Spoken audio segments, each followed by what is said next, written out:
Investors have really been whipsawed in the beginning of 2026. It is Wednesday, April the 1st, and this is Markets with Megan.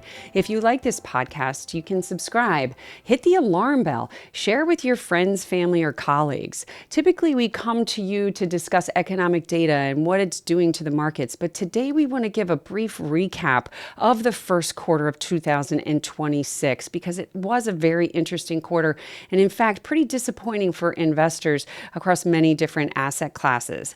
Now, investors had to deal with the tensions in the Middle East, the war with Iran, surging energy prices. We had private credit fears that spilled into the public corporate debt markets. And then we had quite a bit of hawkish central bank rhetoric, which really investors had to reprice expectations for interest rate cuts this year. Now, let's start with just looking at the equity markets. The MSCI All Country World Index, that had is off to its worst start to a new year since 2022.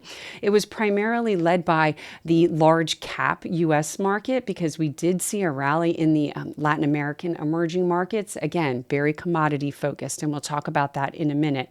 But when you look at the S&P 500 and the NASDAQ, these were the big laggards here in the U.S.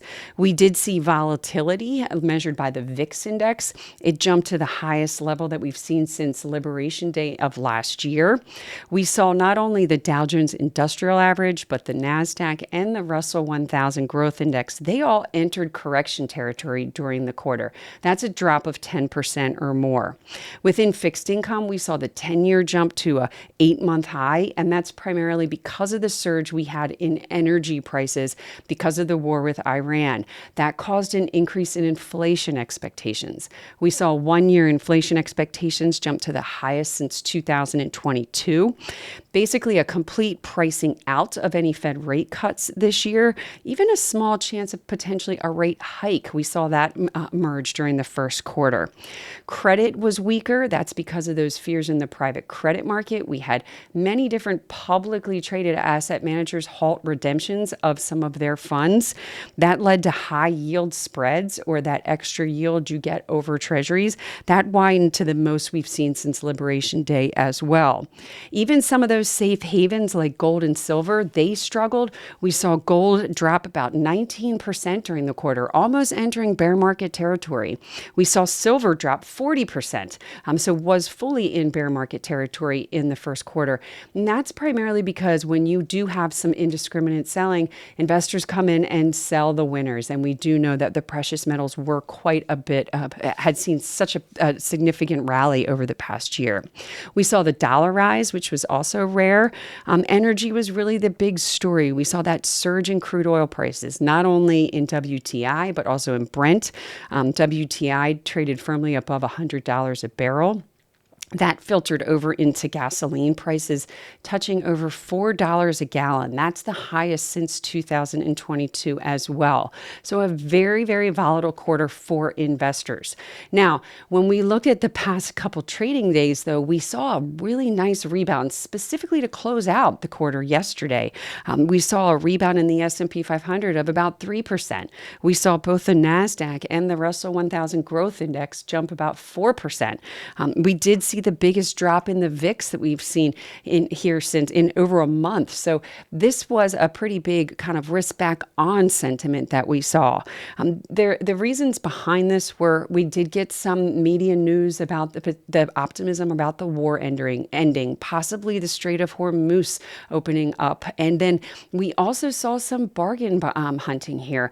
Remember that when you look at we mentioned the NASDAQ that was down in correction territory. But when you look at some of the bigger Magnificent Seven names, Microsoft, Meta, Google, these names were all down from their recent peak of over 20%. Microsoft was down 34% from its recent peak. So when you do tend to see some risk sentiment come back on, you will see these bargain hunters come back in. And we did see that yesterday, a big close on the equity market to close out the quarter. It didn't help to end the quarter in positive territory, but it did take some of that, some of the blow out of what we've seen from the rest of the quarter. Now, what do we think going forward? Yes, there are some signs that maybe we are winding down the war with Iran. We are just very cautious about that because we've been here before. We don't have any real legitimate answers out of Iran yet. We will get the president speaking tonight, Wednesday evening, about where we are with the war with Iran. And even if the war with Iran ends today, let's keep in mind we can't just turn back on that Strait of Hormuz immediately. We have to get those tankers moving. We should have some supply chain disruptions here in the near term. This can be inflationary. We talked about it and some of the indicators in the ISM manufacturing index that are showing some that inflation is a concern.